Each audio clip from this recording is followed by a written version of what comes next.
Let's talk about how you can convert to any temperature within Excel. So here we have a bunch of temperatures recorded in Celsius, and we want to convert all those temperatures to Fahrenheit and then Kelvin as well. Now, if you're trying to convert from Fahrenheit to Celsius or from Kelvin to Fahrenheit, you can still use this exact same process. For this example, we're just going to be using Celsius and converting that into Fahrenheit and Kelvin.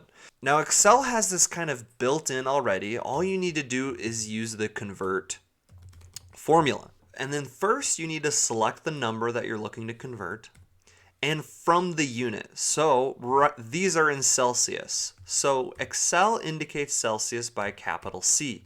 Put that in quotes, then hit comma, and then we can choose the quote, capital F quote, or Fahrenheit to convert that into. And then we'll hit end parenthesis.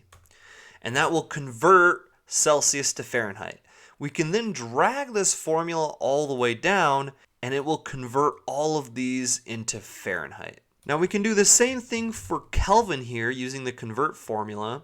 We can either select the Celsius or the Fahrenheit numbers. We'll just go ahead and select Fahrenheit, then we'll hit comma, and this time we're using it from Fahrenheit, so quote F quote, comma, and we want to turn that into Kelvin, which is a capital K in Excel.